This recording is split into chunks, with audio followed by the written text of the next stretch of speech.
डमरूपुर गांव में संतोष अपनी पत्नी के साथ रहता था। संतोष अपने घर चलाने के लिए लकड़हारे का काम किया करता था। हर रोज घने जंगल में से कुछ लकड़ियां काटकर वो अपना घर चलाया करता था। बस इतनी सी लकड़ियां, इतने में तो हम बस आज का ही घर चला पाएंगे। कल आप सवेरे घने जंगल में जाकर कुछ और लकड़ियां तोड़ कर ले आइएगा, ताकि कम से कम 4 दिन का गुजारा हो सके। कल सवेरे मैं घने जंगल जाकर तुम्हारे चूल्हे और बाजार के लिए लकड़ियां तोड़ लाऊंगा। आज मैं वहाँ नहीं जा पाया। बस अब जल्दी से खाना लगा दो, मैं ताकि सुकून से सो सकूं। सुकून से तब सोइएगा जब सारा काम कर लीजिएगा।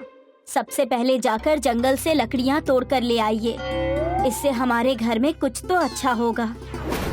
संतोष अपनी कुल्हाड़ी लेकर घने जंगल में चला जाता है, जहाँ कोई भी कभी कभार ही जाया करता था। जैसे ही संतोष लकड़ियां काटने पेड़ पर चढ़ता है, पेड़ की डाल संतोष का वजन थम नहीं पाती है और संतोष नीचे कुएं में गिर जाता है। वो देखता है कि चारों तरफ प्यास ही प्यास है।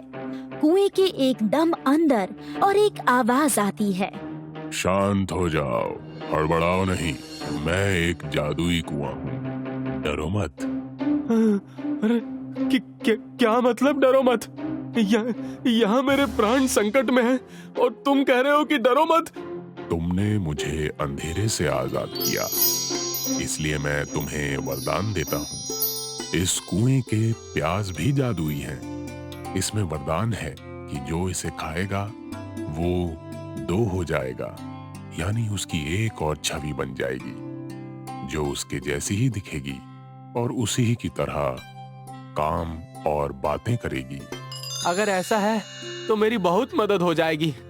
खेतों में हल के लिए बाजार लकड़ियां ले जाते हुए और भी है। ज्यादा खुश मत हो जाओ। इस प्याज का असर तब तक होगा जब तक सूरज की रोशनी होगी। जैसे ही सूरज ढल जाएगा, वैसे ही सारी छवि गायब हो जाएगी। इतना सुनते ही संतोष प्यास लेकर कुएं से बाहर निकल जाता है। संतोष का खुशी के कारण कोई ठिकाना ही नहीं रहता। अरे सुनती हो? ये देखो मैं क्या लेकर आया हूँ। अरे आप इतनी जल्दी आ गए, और ये क्या, हाथ में सिर्फ प्याज है? ये क्या कर दिया आपने? इन प्याज का हम घर में अचार डालेंगे क्या? तब जाकर संतोष गुंजन को सारी बात बताता है और गुंजन उस बात को झूठ मानकर किचन की तरफ चली जाती है। संतोष प्याज खा लेता है और वहाँ पर 2-2 संतोष नजर आने लगते हैं। अरे गुंजन, ये देखो, मैं सच में 2 हो गया हूँ। हे भगवान, मुझे तो चक्कर आ रहा है। ये कैसे सच हो सकता है? संतोष ने ये कहकर एक और प्याज खा लिया और जिससे देखते ही देखते वो 2 से 3 हो गया। हे भगवान, मुझे तो चक्कर आ रहा है। ये कैसे सच हो सकता है? और फिर क्या था, संतोष ने इस चीज का फायदा उठाया। अब उसे जैसे ही कोई काम पड़ता तो संतोष उस प्याज को खा लेता, जैसे कि खेतों में हल चलाना, जंगल से लकड़ियां काट कर ले आना, या बाजार से कोई सामान लाना, या और भी कुछ। सुनिए जी, आज तो आप 2 प्याज खा लीजिए। हमारे खेतों में बुआई करनी है और बाजार से खाद भी लेकर आना है। अरे इसकी चिंता मत करो, मैंने पहले से ही 2 प्याज कुएं से ला दिए हैं। मैं इन्हें खाकर दिन ही दिन में सारे काम निपटा लूंगा। हो सके तो मुझे भी दे दीजिए, आज घर में भी बहुत सारा काम है। पूरे घर की निपाई पुताई करनी है और साथ में साफ सफाई भी। संतोष और गुंजन मिलकर जादुई कुएं का प्याज खा लेते हैं और तुरंत ही जादुई कुएं के प्याज की मदद से 2-2 हो जाते हैं और सारा काम कर लेते हैं। जादुई कुएं की प्याज की खबर संतोष के बचपन के दोस्त प्यारे लाल को लग गई। उसे ये पता चल जाता है कि संतोष सारे काम खुद कर रहा है, बिना कोई मजदूर बुलाए।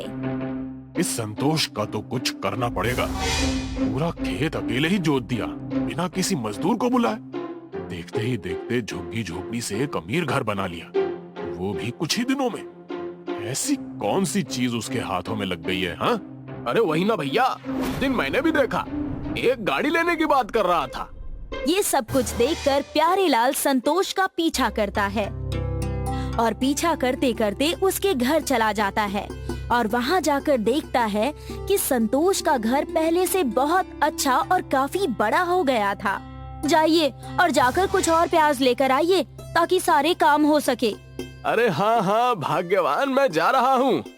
हाँ हाँ, और हो सके तो इस बार खूब सारी खाइएगा। मुझे मायके में भी कुछ काम करवाने हैं। मैं अपने भाइयों को ज्यादा तकलीफ नहीं देना चाहती। प्यारेलाल फिर संतोष का पीछा करता है और देखता है कि संतोष जादू के कुएं में जा रहा है और वो उस कुएं से प्याज लाकर खा रहा है। प्याज खाते ही संतोष 1 से 2 हो जाता है। ये दृश्य देखकर प्यारेलाल को अपनी आंखों पर भरोसा नहीं होता। ओह, तो ये बात है। इस जादुई कुएं की मदद से संतोष इतनी तरक्की कर रहा है। अब मैं समझा। प्यारेलाल उस कुएं में चला जाता है और वहाँ जाकर उस प्याज को खा लेता है, लेकिन प्यारेलाल के लालच की वजह से प्याज को खाते ही प्यारेलाल कुएं में धंसने लगता है। पापी इंसान, उस लकड़हारे की भलाई तुझसे देखी नहीं गई जो तू यहाँ भी आ गया। अब सजा भुगत। अरे अरे अरे बचाओ, मैं अंदर जा रहा हूँ। बचाओ, अरे बचाओ मुझे। प्यारेलाल की आवाज सुनकर संतोष उसे बाहर निकालता है। आज तो तू बच गया। अगर अगली बार कुएं और संतोष की तरफ देखा ना तो समझ लेना तेरी खैर नहीं। इतना सुनते ही प्यारेलाल वहाँ से दुम दबाकर भाग जाता है। सारी बातें संतोष घर जाकर गुंजन को बताता है। पहले तो गुंजन घबरा जाती है, लेकिन संतोष को सही सलामत देखकर वो उससे कहती है, शुक्र है कि आप सही सलामत हैं, वरना पता नहीं क्या हो जाता। मैं तो ये सोच भी नहीं सकती हूँ जी। भगवान करे अब हमारे परिवार पर कोई और मुसीबत ना आए, किसी और की बुरी नजर ना लगे, सब कुछ अच्छा हो। संतोष और गुंजन अपनी आगे की जिंदगी खुशी खुशी बिताने लगते हैं।